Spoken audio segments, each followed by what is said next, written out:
Hello, everybody, and welcome to episode 11 of our podcast. I'm joined here once again by Leechy and by Rooster. Say hello, guys. What's Hello, up, dude? guys? You do that every time, Leech. I swear, every single time. Like when I'm listening to these back, I always say hello, guys. And you go, hello, guys. Look at me, I'm hilarious. Every single time. So we've not done one of these for a little while now. We're on episode 11 and it's June. I'm going to do it like I do every single time we do one of these. Leechy, we started this back in December. That was 7 months ago. 7. Can you believe it? Mate, in less regards towards the podcast, I just can't believe how quick this year's gone, given how much of a shit show it's been so far. Very true. It really has. And to everyone that, all 2 of the people that are listening, I hope you guys are all keeping safe. That's me and me again. Just make sure you're keeping safe and following your government guidelines. So, we're going to start off in a very, very normal format with this one and just go for the what have you been playing recently. Leechy, I'm going to start off with you this time. So kind of what games have you been playing most recently? I know that, of course, you've recently updated your entire rig to, tell us all about that. Yeah. So I think I mentioned a few podcasts ago that I'd upgraded my entire, actual racing hardware. So from a Logitech wheel up to Fanatec. But since then, I've also moved from some silly little, £50 cheap wheel stand to a full-blown, sim racing rig from Next Level Racing. It's a cheeky little name drop there. Sponsor us, please. Please. Please. Yeah, very, very happy with it. Absolute game changer. Just the fact that I no longer roll away when I hit the brake pedal, game changer. Yeah, as such, obviously with the new rig and everything, I've been playing a lot more of my my sim games and stuff. Back on the Formula One games at the minute, actually, I spent a lot of time away from them because I kind of got sick of the sport as a whole. It got so micromanagey and it's just a procession of cars. It got kind of boring, and I got more into endurance racing and GT3 and that kind of thing. But I've been really enjoying Formula One the last couple of days. I think that's what I'm playing more recently. On a completely different spectrum then, I recently picked up Breath of the Wild after honestly bagging on it for no real reason for months. I dabbled on it on my brother's Switch about a year or 2 ago. And I only played it in handheld mode, which does not do the game justice. No, not at all. I'm not a big fan of handhelds anyway. I keep my Switch primarily docked. Because I'm not a fan of handheld gaming. The gaming on tiny screens is not really my thing. But yeah, handheld mode for Zelda Breath of the Wild in particular doesn't do the game any justice at all. And having it on my own Switch now and being able to sit down and play it on the TV, it's just amazing. I've been playing it almost non-stop every day. Literally the only other thing I'm playing in between that is Formula One and stuff at the moment, and a tiny bit of Tarkov thrown in. But I'm guessing you guys will probably touch on Tarkov yourselves because I know you pair have been playing it too. Yeah, I will get to that though. But yeah, in terms of Breath of the Wild, I know that you, I think it was episode 3 when we did our Games of the Decade. You guys were kind of thinking that it's quite overhyped and so on. What do you still feel that way now after playing it a little bit more and playing it on your terms? I generally, I don't agree when things get particularly overhyped. Anyway, it's as an example, the Last of Us I think was fantastic, but it does again it suffers from the as far as the community around that game are concerned, there couldn't be a better game in the world, and I generally don't like when things get overhyped, but my opinion definitely has changed having had a chance to sit down and spend some time playing it properly. I don't know exactly how many hours I've sunk into it, but I have been spending most of the day, when I'm not in work or whatever. I'm sat here playing games and I'm playing Breath of the Wild, and I've only actually done one of the Divine Beasts so far, so I'm still really early in. Mm-hmm. But Like I'm discovering stuff that I didn't even know was part of the game, and like how in depth the weather mechanics are and the heat and cold and all that. Like I don't know if you know, but you can bake an apple straight off of a tree branch. If you stand under the apple with a lit torch, the apple will bake there and then fall off the tree. And that really amazed me. I don't know why. It's so simple, but it just I don't know. It was like the detail of the fact that the lit torch is a heat source. It's not just a manner of light and that's it. It actually is a heat source. And so if you stand near an apple, it'll bake. But rain can get fucked. I absolutely fucking hate it when it rains. There's so much climbing you have to do in that game, Yeah. and as soon as it rains, You're screwed. that poor Linky boy. I think just that whole game and you touched on it very quickly, the how in depth it is and its general mechanics are just so well put together for a game that is considered to be, I think it's like a 12 plus or something like that. It's it's so very well done, so very well in depth, and for anybody who's not played it and is maybe thinking about picking it up in a sale or something, just do it because it's a great game. It is a great game. Yeah, that's a fair point actually. Like you think of the game's sort of target audience, and they're the kind of audience that don't appreciate the tiny details, and yet they went to that depth anyway. Like they wanted their game to have those details, and so they are there. And for those with the keen eye that can appreciate that stuff, it is nice to see. No, absolutely, and I think stuff like that is why it gained such a a large hype train, because it was so popular. Maybe it's those little details and the fact that the world is so vast, and you've got different biomes and there's different ways to play it, and it is so very focused onto these little minute details that actually that's why it became so popular. And it's one of the reasons that I loved it, because of those minuscule details that maybe you would end up missing, or just the general. There's so much stuff in that game that you could easily miss 70% of it. It strikes me as the kind of game that does require multiple playthroughs to really notice things. It's like when you watch a movie or something for like the second or third time, you notice bits of dialogue or background details that you didn't quite spot the first time round. And I feel like there's going to be a lot of stuff to continue to see, even on your like third or fourth playthrough. Like my brother is an absolute nut for Zelda. He's played it through multiple times. And he literally, it's kind of nice to see, actually, truth be told, because he's got his games he enjoys, and they're mostly single player games like Mafia and Zelda and stuff like that. He doesn't play a lot of multiplayer games, but he also he puts himself down a lot about his knowledge of games and his gaming ability. But he stood in my room the other day while I was playing Zelda, and he goes, "Oh, bring up your map," and he just goes there, points to a load of places, and he's like, "Just go there, and you'll find cool shit." And he knows that game like the back of his hand, and it's genuinely so nice to see. And to be honest, it's nice for me to be the noob for a change. Like, it's weird. It's kind of nice to hear for him to have that opportunity to teach me something about a game for a change, rather than me being the gamer that I know my shit and might show him something. But he puts himself down so much about the games he plays and that. It's just nice that he's actually, now that I'm playing a game that he knows, I don't know. He must have played over hundreds of hours, because he has played it through entirely multiple times. And yeah, there is something nice about the fact that he's got all this knowledge just stored of the game. And even he said, he was like, "Wow, like I didn't realize I remembered so much shit about this game." Yeah. And yeah, that's been a nice thing that's come from playing Zelda, to be fair. Because yeah, obviously, he's my brother at the end of the day. We chat and we play games together sometimes, but we have differing tastes in games. I play a lot of multiplayer games, a lot of racing, Tarkov, stuff like that. It's all stuff that he's not interested in. It has been quite nice to have Zelda as an opportunity to chat and have common game interest. Yeah, and he's he was laughing at me because I fought my first Lionel the other day, and he was just in hysterics because I struggled, man. I felt like I had like 4, maybe 5 hearts, and I struggled.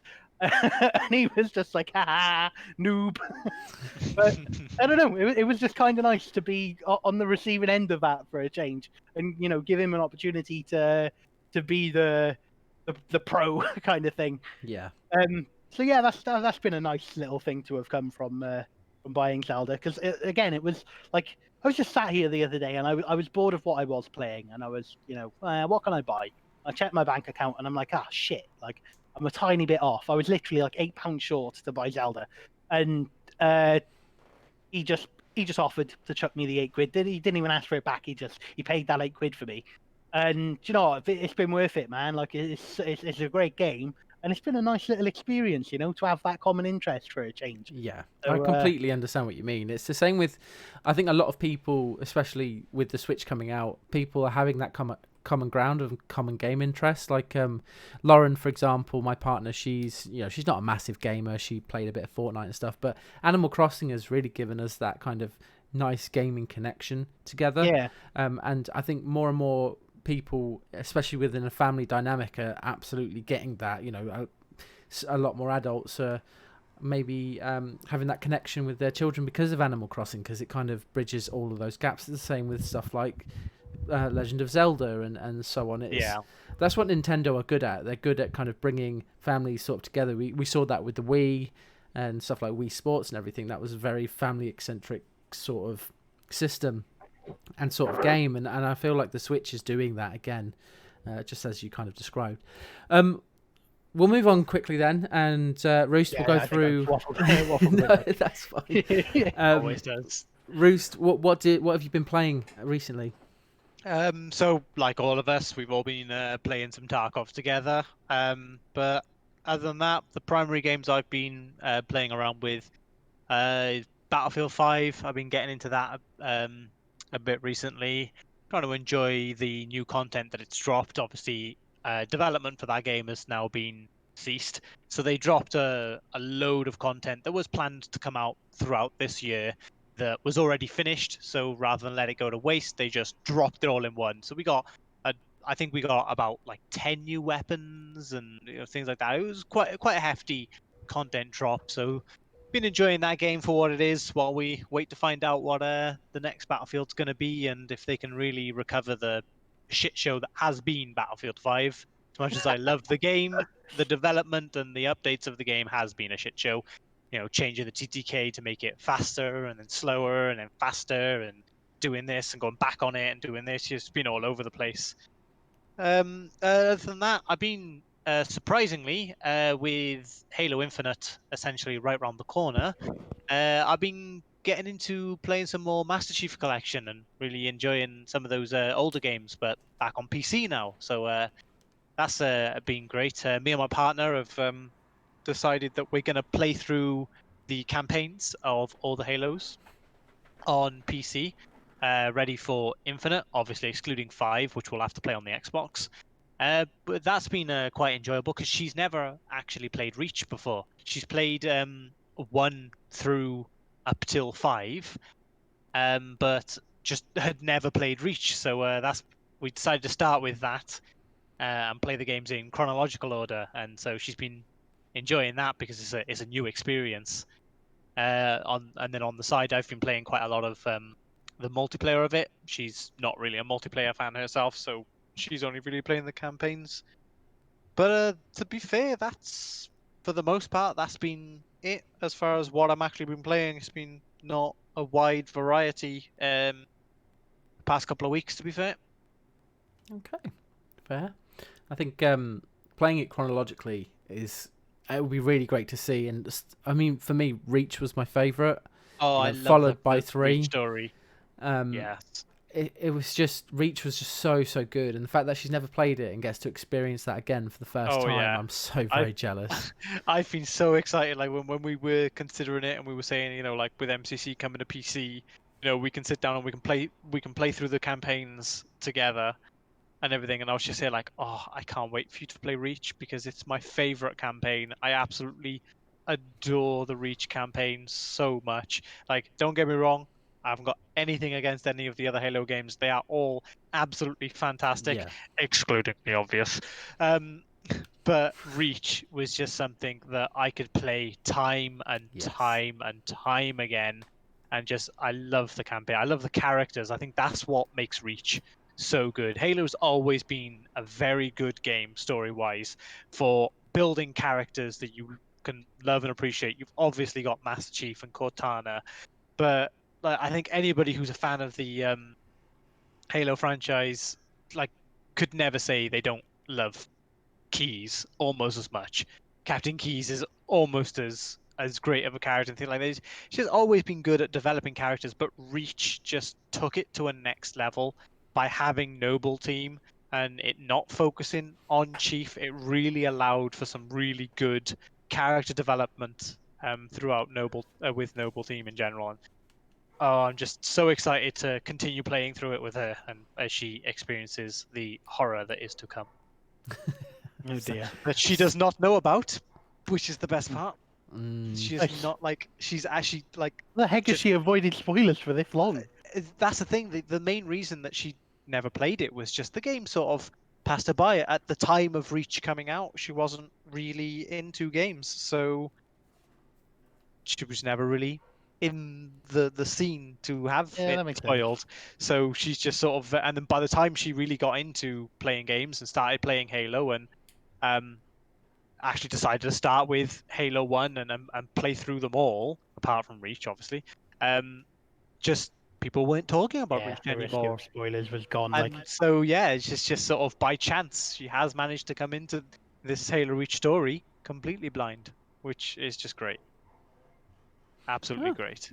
Fair enough. Like I said, I'm so jealous she gets to experience that all over again. It is a fantastic campaign and really sets the lore up quite nicely for what you already know, and it Yeah. all through and through just a brilliant game. So what have I been playing? So since the last podcast that we did, there was a lot of mention on the Tarkov wipe that was incoming, and actually that came about, I think, a lot quicker than certainly I was expecting.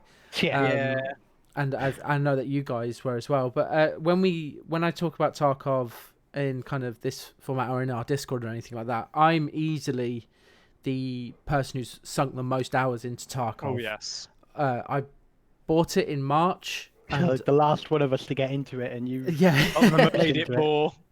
I got it back in March this year, and since then I must have sunk about 500 hours into it. I know a fair bit about the game now, kind of, you know, what maps to go where and kind of what items to get where and where's the best locations for X, Y, and Z, and, you know, stuff like that. It's still a game that no one, I think, will ever fully understand. You take the likes of some of the biggest streamers like Pastilli, for example. Again, he's somebody who's put hundreds of thousands of hours probably into that game. Well, not hundreds of thousands, but hours and hours and hours into that game, and he sits there and says he still doesn't know the game. Like, nobody will ever know that game, and it's the classic cliche, there's always going to be a better person than you. Yeah. So, you know, with that kind of wipe, what the wipe did is it just wiped all of the servers and everything and all of the databases, and everybody gets reset back to level 1, and everybody's got to progress through the game again whilst they add in different pieces. So that, and they change the way that the economy works, and they change the way that the player flea market works, to make it kind of a little bit more difficult. But in turn, they also reduced some of the difficulty in upgrading, like your hideout and so on. So that's pretty much been my focus over the last few weeks. I've just been playing it non-stop. I think I'm about to hit level 32, where Leechy's still not even level 10. I'm level 6. And that's really where all my time has been going. I've been streaming it a little bit, and you know, I did a video on Star Citizen and on Tarkov as kind of like they're both in development, and what my kind of experience with development games have been like, which, you know, they're all positive. But, you know, I dabbled in a little bit of Jurassic World Evolution the other day while streaming. That's it. I think that's the only other game that I've really picked up. I've tried to play Valorant as well since that got released. Yeah, that's been very difficult to try and get into. I know they're having a lot of issues with Pika's Advantage, for example. You should get your Siege updated. New season of that dropped yesterday. No thanks, I'm good. You should. I, Let's play I've some Siege. no, I can't enjoy Siege. I don't know what it is. I just can't. Like I No have like one a mental can. block. I just can't stand It takes a while. It does take a while to get into Siege. But yeah, I'm going to be the boring one here and say nothing but Tarkov. that's been the last few weeks for me is work and Tarkov. But you know, Monster Police Battlestate. Nikita, please. please. And anybody who doesn't know about Tarkov, they're currently doing a Twitch event. So if you have your game account linked to your Twitch account and you're watching a streamer with drops enabled, because they're going through, I think it's fantastic what they're doing. They're going through about 12 days or something of drops, and they're not doing it for every single streamer. They're doing certain streamers on certain days, which has actually allowed kind of these other streamers that are kind of popular with Tarkov, but a lot more viewers, and hence they've had a lot more followers, a lot more subs, and everything like that. And it seems to have only been a positive thing coming out of the community, which is it has been brilliant. really, really great for those streamers. And you know, what it's doing is it's deliberately overloading the servers at points so that BSG can test a lot of the kind of the service stability, which is just not good right now. And but it's giving them opportunities to improve the game.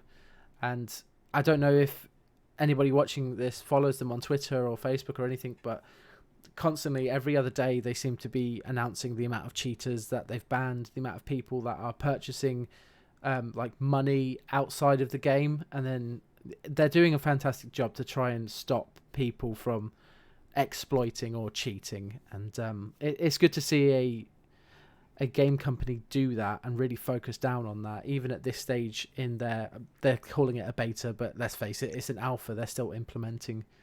So yeah, that's pretty much been me. So we'll quickly move on to that, and we'll talk about the big event that's happened recently, the big event of last week, and that was the PlayStation 5 announcement.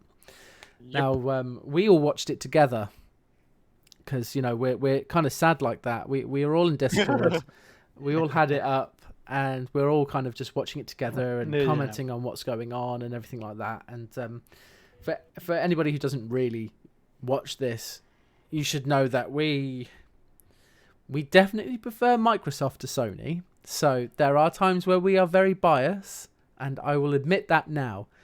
But Nonsense, booby pants. it's yeah, the announcement itself, I wasn't all that impressed. Not just from the game's console itself being announced, but the kind of some of the games that they were announcing, some of the I think A lot of indie. To start it on a positive note, and get that out of the way, because I think they did a better job of delivering what was expected than the Microsoft event. Yeah, with 100%. there actually being solid gameplay.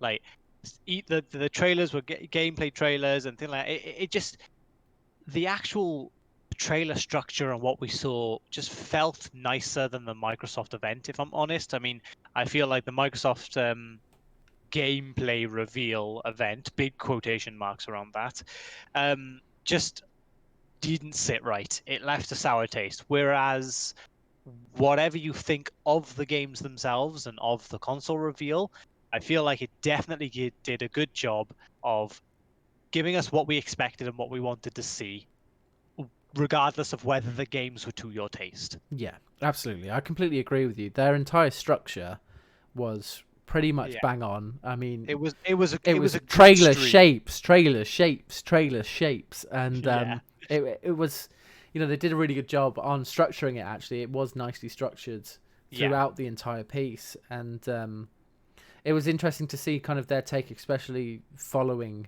the Microsoft gameplay reveal. So yeah, I do completely agree with you on that front. It was structured quite nicely, and they did deliver what people were expecting, I believe. Yeah. Now, I wanted to talk about the first 10 minutes of the reveal. We were all kind of sitting here watching it, and there were kind of you know, they were throwing up a couple of shapes and stuff. These were the shapes from the classic Xbox PlayStation controller. You know, the X, the square, the circle, and the triangle. There was a lot of kind of, I believe it was kind of rendering on a PlayStation 5. So all these different kind of shape movements and so on, they were all rendering on the PlayStation 5, which was really, really nice to see. They were quite smooth, and there was a lot going on during some of these segments. But the first thing that they announced and revealed was that Grand Theft Auto Online was going to be free on the PlayStation 5. Right, okay. 3 generations. Exactly. This game came out on the Xbox 360 and the PlayStation 3. I'm unsure of what GTA the team didn't thought. get a new game last gen. Yeah, all I can say is that finding out that GTA 5 was now also coming to the next generation of consoles didn't fill me with excitement. No, it did not. It was just very kind of flat. Because when Yeah. when Rockstar came Honestly, up, sorry, go on. honestly, I'd have been more excited if they pulled a similar thing to Bethesda and just had like the camera pan over a city and just have the title GTA 6, and they wouldn't Coming have showed eventually. anything else. I think that's what people thought was going to happen. Because when I was reading the chat and it was happening, we saw like Rockstar games come up, and everybody was like, "Oh my god, GTA 6, GTA 6, GTA 6," and like there was a little bit of hype getting on in chat, and then suddenly, from Grand Theft Auto 5 Online is going to be free with the PlayStation 5. Who cares? It just fell flat on its face, I feel. Like who cares? it was attempted to be portrayed like it was this big wonderful thing, and as much of a great game GTA 5 wasn't a huge fan of it myself, but I can appreciate that it obviously was a very good game due to its popularity. But I just feel like they tried to tell it like it was this big wonderful thing, and it's just like, no, Yeah, not anymore. It was so underwhelming. I mean, Yeah. like you said, don't get me wrong. GTA 5 was a fantastic game. It was loved by many people. I adored it. And you know what? The content that they've thrown out for it and continue to develop on it, even to this day, it's really revolutionary and really impressive.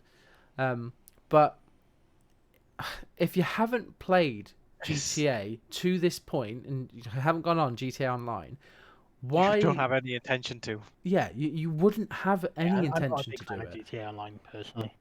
And unless they are trying to move it in a direction where GTA 6 is going to be a single player experience only, and GTA Online is going to be closer to just its always online experience, and they kind of split that down the middle. That's the only reason that I can foresee them keeping GTA Online going for as long as it will, because there's just nothing else to it right now. It's going on for 3 generations. Yeah. I think that's the key thing. Like that is an understandable thing if that's their plan with the GTA Online just being that.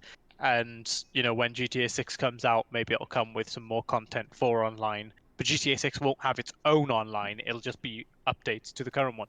That's fair enough. But the way they tried to portray it was like, oh, this is coming free, but you can also buy GTA 5 for the new PlayStation, and it's going to be great. And it's just like, but yeah, it's just not. Everyone's already played it. Everyone's already enjoyed it. And if you don't currently own it, you're never going to own it. Like, there's no one who is going to buy a PS5 and go, oh my god, I've always wanted to play GTA 5. Now's my time. It's just a really strange kind of way to open your new console reveal, especially off the back of Microsoft, saying to everybody that if you own a game on Xbox One, you can play it on the Series X, and as long as it's kind of digital. Actually, not even if it's digital, you can do it, kind of full stop, and that completely, blows that straight out the water. So there is a little caveat there with that. So I found out recently that Microsoft are officially supporting it with all their first-party titles, I believe. But third-party titles, it's being left down to the developer. Yeah, it's a choice thing. Can do it if they want, but if the developer doesn't see it financially viable, then they Then there's no might point. still want you to buy the game on every console. Yeah, there's going to be a mark on the box or the digital page that will show smart delivery, and if it's marked smart delivery, then it is like that. And as Leisha just said, all first-party Microsoft titles, which is a lot of them these days, considering how many studios they now have under the Microsoft Game Studios umbrella, all of them will just straight up be smart delivery, regardless. And you know that's fair. The fact of the matter is, Microsoft themselves are doing that. If Yeah. they've put that down to, you know, do the developers want to do it? Because at the end of the day, the developers are the ones that have to create the game, and you know, smart delivery probably won't be a thing in 2 years' time because nobody is going to be continuing to play on an Xbox One. So you know, they Yeah. become null and void. But it's all about this transition piece in terms of, you know, you don't have to rebuild an entire game library with this new console. You can do that over time. Whereas, Yeah. you know, trying to hype up GTA Online for a third generation console as your first thing during your announcement. Yeah, I feel like slipping it in the middle somewhere Yeah, would have been better, but having it as the first thing we see, you know, we're all sat there, we're waiting. We've sat there through the countdown, like, oh, you know, here's the big PS5 fucking reveal event. This is going to be great, and then that's the first thing you see is a bit like, oh, okay, and Oh, it hey, just look, it's that game from like 10 years ago. yeah, it put a real dip into the stream. I feel, yeah, and it would have been way more sensible to have that somewhere in the middle, where it absolutely. was, because then it would have come across more of a like, oh, also we're sort of doing this on the side, so that's kind of cool, and then everyone's reaction would probably be like, oh, that's fair enough, that's kind of cool, seeing as there is no GTA 6 yet, you know. But with it being the first thing, it's like expectations are high, and then it was a letdown. I think if Yeah. they'd opened with like the Ratchet and Clank or something, Yeah, that would reveal, have made I a think lot that would more have been more sense. impactful. Yes, absolutely. Because I mean, Ratchet and Clank is To be honest, I didn't play Ratchet and Clank Neither really when did I I. was younger, but I know that it was a big I franchise. loved Ratchet and Clank It was one as of a those like PlayStation names, you know. It was. yeah. If you had I a played PlayStation, you probably played it. I Yeah. To be played a honest, lot of I was Ratchet and one of the Clank, few devs so that didn't. just just finding out, like just seeing that there was a new Ratchet and Clank, I was just like, what?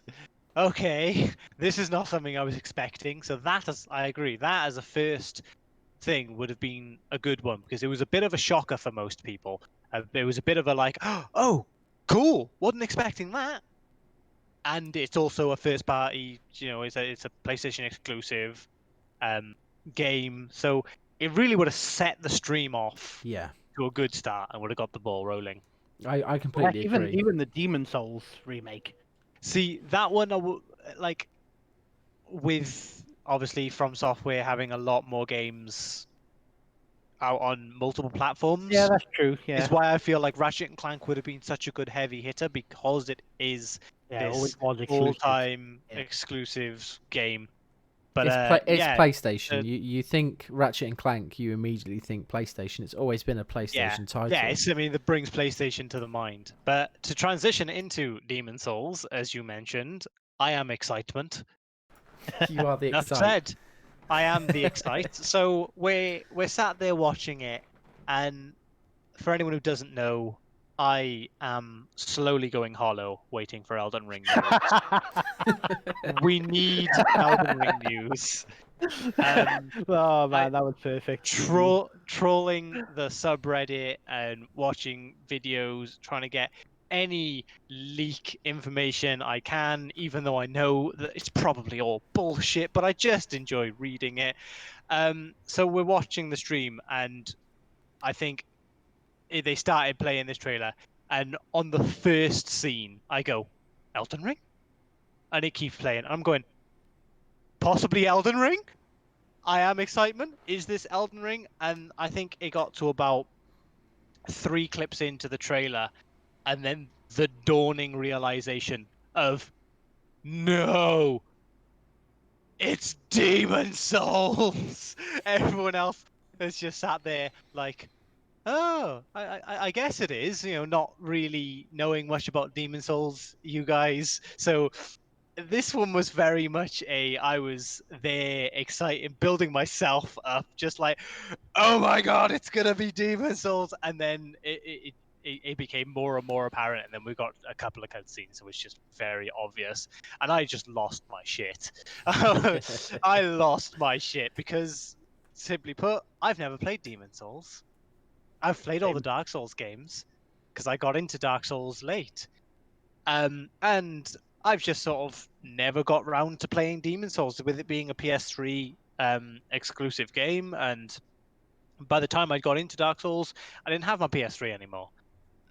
So I've just never got the opportunity to play it. And looking at that trailer, I lost my mind and was like, oh my god, am I finally going to be able to get to play Demon Souls? And damn, does it look good. Blue Point are absolutely fantastic at Trying to doing what think what they else do. they did, because I know Shadow the of the name very Colossus. well, but Shadow of the Colossus.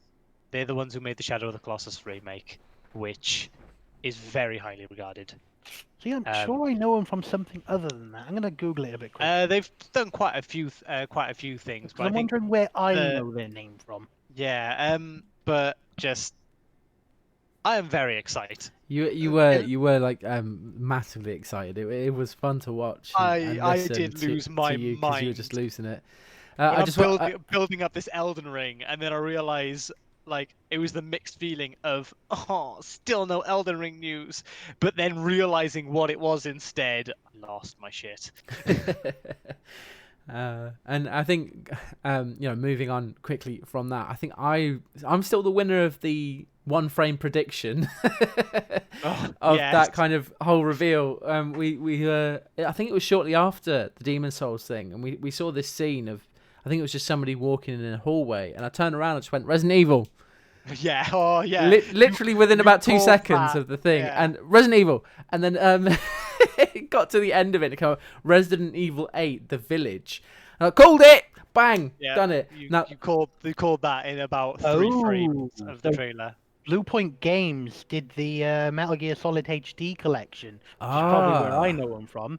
Probably. Fantastic fucking remasters. Yeah, they were. Yeah, They were it's really what good. they do. Blue Point are absolutely phenomenal at doing these remasters, and I think remaster is the term to use as well, because they are very good at keeping the core feel of a game. They don't change it so that it feels like something too different, while Yeah, Metal also Gear Solid was exactly as I incredibly Yeah. visually enhancing it, as we can see in the Demon Souls ones. They haven't just increased the fidelity of corridors. They've like really added lots of like weeds and grass and wildlife, whereas New Demon Souls, being textures such and an so old on. game, Yeah.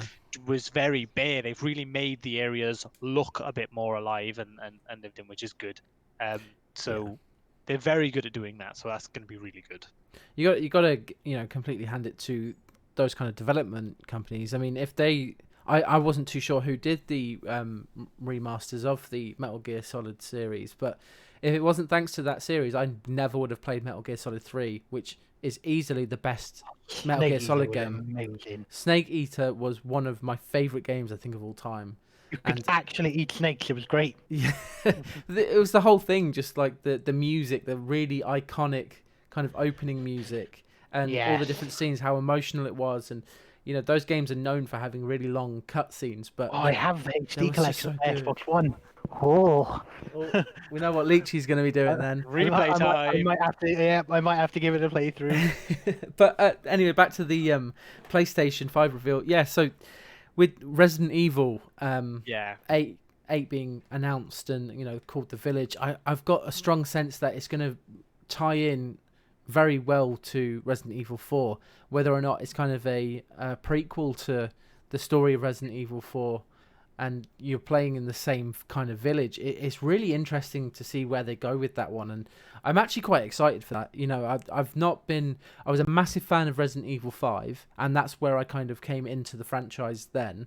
I played Resident Evil 4, which I thought was just a such a good game. They did so well with it. Unfortunately, I've not played any of the remakes, which I know are Mate, yeah, really well if you ever received. get the opportunity, play Resident Evil 2's remake. That was great. Which, I think the thing with Village as well is it's definitely giving off good Resident Evil 4 vibes, considering when it came up and you immediately called it and was like Resident Evil. Yeah. Continued watching it, and then I've not really played Resident Evil, so I wasn't really in this discussion. But you two were sort of discussing, is this possibly the Resident Evil 4 remake? I thought it was. And then watching more clips was like, no, it looks like something new. But and you were sort of trying to discuss whether it was Resident Evil 8 or a 4 remake, and then it came out and was 8 Village. But the fact that there was a discussion while watching the trailer just goes to show how well it tied into the Resident Evil 4 vibe. Absolutely, and I'm pretty confident that that is the same setting as Resident Evil 4. Yeah, So, which is it very possibly could be, which could be why it's a good thing that they managed So to tie I'm these feelings fairly together. certain it's a continuation of 7, Yeah, yes, but there is the very real possibility that 7, because 7 didn't follow 6, so 7's time Seven's a period that it was full. based. It's a full Um, prequel, and- isn't it? Like it's a complete restart of the entire franchise. It's before the whole Raccoon City Yeah, I'm pretty situation. sure. Yeah. So it is definitely possible that even though it's a follow-on from 7, that it could still tie in with the time period that 4 was based in and the area. It could. That would Was be it? interesting. I know in the trailer there were reoccurring characters from 7, Yeah. which there were. I loved 7 in all of its first-person jankiness. Like I thought 7 was great. I thought it was great. It was terrifying, like through and through. When I moved into my flat with my partner, we didn't have the internet for about a week, so I just completed Resident Evil 7, and it was terrifying, but it was just so good and so enjoyable throughout the whole game. And the fact that you're, in Resident Evil 8, I'm pretty sure you're playing the same character, and or that's what the trailer portrayed anyway. Implied, and, yeah. and it's got the same sort of character, the same sort of aesthetic, and that kind of first person view again. It's going to bring the kind of the rehash of what they've done, the kind of new gameplay mechanics, but bring it back to an older nostalgic location that is technically a sequel instead of it could possibly be a prequel to 4 anyway. And actually this village had been in that state for years before Leon even got anywhere near there. So we just don't know. This is all speculation, but the fact that it's causing a discussion like this just goes to show how excited I am. I don't know about the rest of the people that enjoyed Resident Evil, but I'm a Resident Evil fan. I'm quite excited.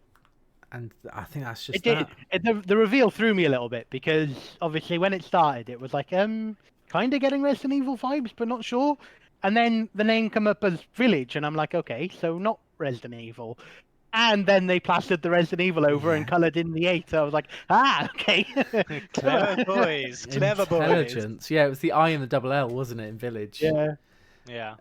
That they did that with. They were just really that threw me because it came up as the Village, and then I kind of went, oh, it's not Resident Evil, and then the 8 came down just as you said, and I was like, it is Resident Evil. Damn, they've just thrown me all about the place. I don't know how to respond to this, but yeah, I was. I'm gonna actually go watch that trailer once this is over because I love that trailer. And then that leads us to kind of the penultimate ending of the PlayStation 5 announcement. The actual site of the console itself. The Wi-Fi router 5. Yeah, the Wi-Fi router 5. Yeah. Yeah. So I heard so I'm not a big fan of the design. For me, I think they're trying too hard to be the 90s idea of futuristic, if that makes sense. Yeah. What people thought 2020 would look like back in the 90s. Yes. The and kind it looks of like Back to the tried too Future. hard. Yeah. But I saw an article earlier today, I think it was, and I only skimmed it. In fact, to be honest, in typical me fashion, I read the headline. I didn't read the article. I read the headline. Yeah, I'm terrible for that.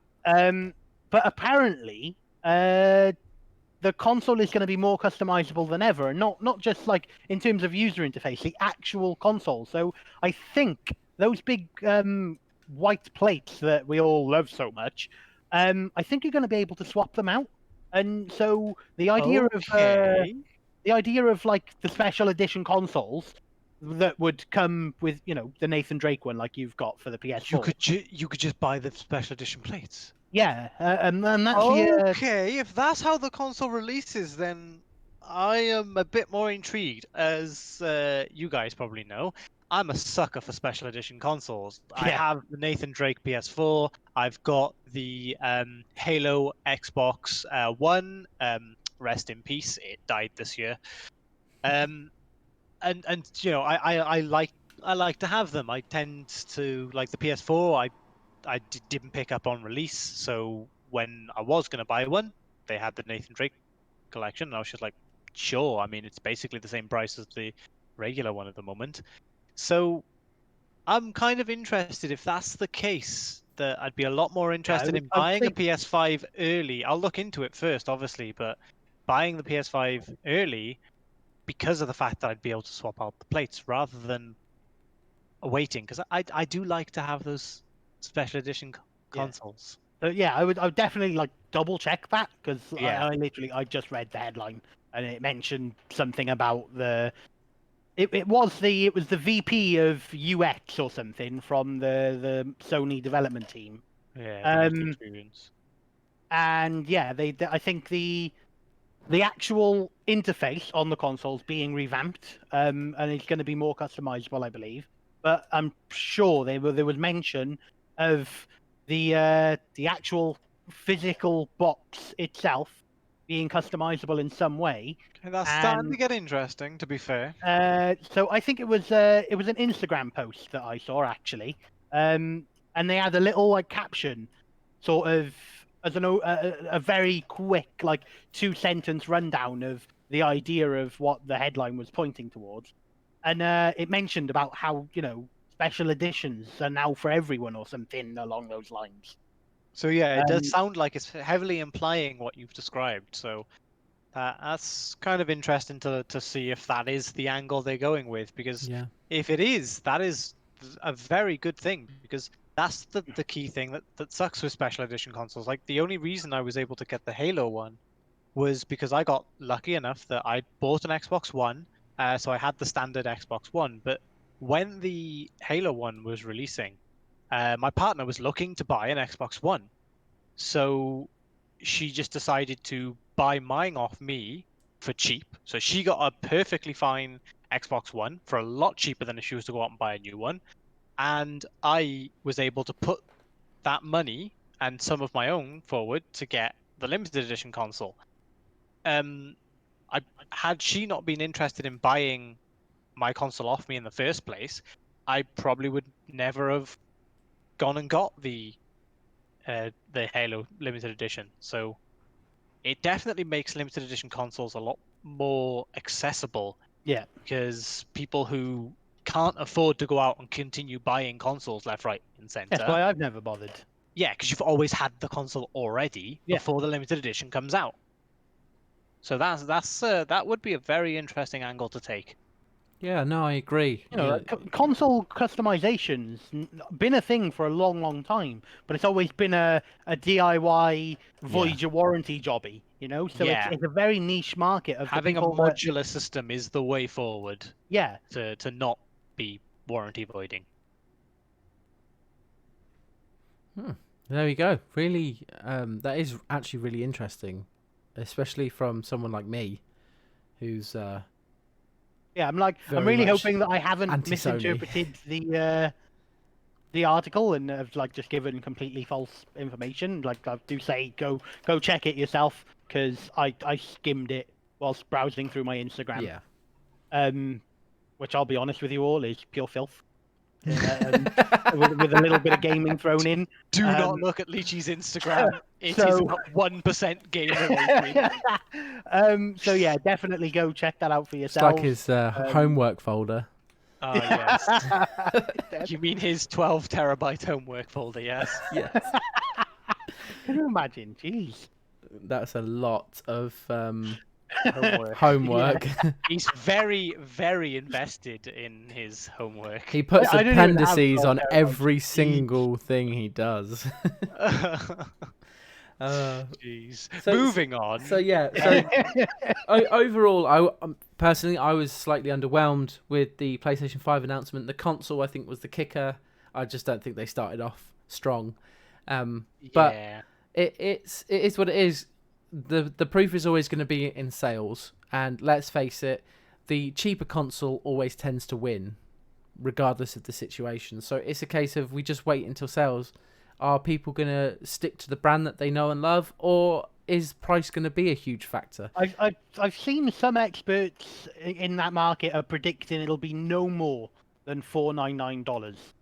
And they'd be basically fools to charge more than that. Yeah. I Ultimately, want to it's quickly up to throw a Sony, I want to so quickly throw a PSA out there, because it has been a bit of a problem. But people are talking about the like the leaked prices of the console being like £1,000 odd, that was just and a their bad insect source. element. No. The source is eBay listings, and people are taking them serious. They Wow. are scams. If you see an eBay listing taking a pre-order for a £1,000 PlayStation 5, it is not legit. And I've seen people try and discuss that and try and claim that, oh, this isn't legit, and had responses like, well, I've bought from eBay for years and never had a problem. It's like, that doesn't mean it doesn't exist. They are not legit.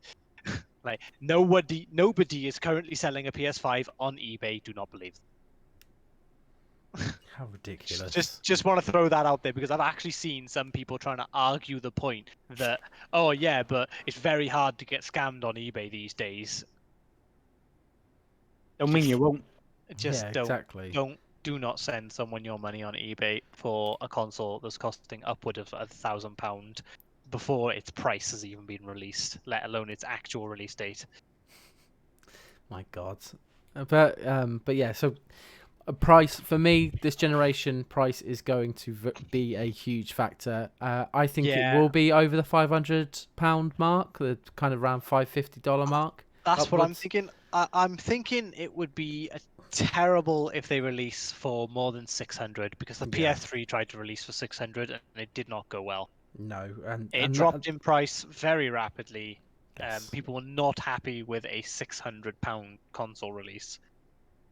And So Xbox 360 did very well off the back of that. yes. And so I really feel like it's gonna have to be below the 600 mark. Mhm. So We can only wait and I'm see. saying about 5 to 550 is my estimate, but hey, what the hell do I know? I'd back you up on that easily. I think with the tech that's in both consoles, and the kind of the power going into them as well, and just down to the aesthetics and so on, I'll be surprised if it's less than £500. I really would. I reckon it's going to be around the $550 to $650 range. Before we head towards the end as well, I've got a bit of trivia that I found out recently that I found really interesting about the 360 and the PS3, and stuff like that. So there are many reasons, but one of the reasons that the 360 was called the Xbox 360 and not the Xbox 2, and it actually makes perfect sense, is because the PS3 would be releasing soon. And if you look at it from a marketing perspective, of the majority of people who owned consoles at that time period were children who'd had them bought for them by parents who knew nothing about gaming. Now, let's just say a mum walks into a store trying to buy her 12-year-old son a console for Christmas, trying to be a loving parent, and she sees Xbox 2 and PS3. Which one sounds newer? Yeah. Someone who knows nothing about consoles is going to buy the one with 3 on it, not the one with 2. And that sort of realization of that makes such a good sense, that you wouldn't want your console to be something 2 if the something 3 has just come out. It is just coming out soon. So they called it the 360. And it's just a bit of trivia that I found really interesting. Obviously, that's not the only reason. There are many reasons why they went with 360. But that was an interesting one of just you don't want your console to sound like the second next to something that's the third for people who know nothing about when they've come out. Just one question then. What about the Xbox One? Oh yeah, I know. They sort of went out the window with that one and was just like Yeah, they I think tried to market it as it's for everyone. It does everything. yeah, It's the one that's where console the for them all. problem is. And It's I not a mean, gaming console. It's an yeah. entertainment I was gonna unit. say, and to rebuttal that, I will point out that the Xbox One did not sell very well on No, it did release. not. No, it did not. Whereas the Xbox 360 did. I think again it's pricing because I'm pretty sure the Xbox One on release was more expensive than the PlayStation It 4. was because the a stupid camera thing Connect Yeah, was mandatory Connect. and also drove the price up by £100. Yep. So you had to have it, but it also meant you had a £100 more expensive console. Big oops. Big oops on their behalf. But I think that's more or less it from kind of the PlayStation 5 announcement and, you know, talking about the consoles and so on. Yeah. I think, sorry, I had to cough, so muting. Don't want you all to hear that. I Don't mean, worry, you did I've not got mute. the Rona. It's all good. So I didn't mute for you guys. I muted for the recording. Oh, right. The last thing I think is to focus on is right now it's the 17th of June. We are 2 days away from the release of The Last of Us Part 2. I've got it. I'm going to be playing it. Excitement. I am very excited to play this, and I've managed to steer away from all of the leaks and everything like that. I'm just looking everyone, forward. quick, post them in the comments. If people manage to get all the way here at 56 minutes and 29 seconds, I will be happy for them to leak it for me. Because no one's going to get here just yet. No. And by the time people do end up getting here, if they ever do, you know, this could be 6 months down the line where I would have played it more than once. Touche. So yeah, if you are here, Quick, future viewer, just develop time travel, come back in time and spoil it in the comments. I would ask that you please, for the love of God, don't spoil it for me. But thank you so much for getting to this point. Which you haven't. so much.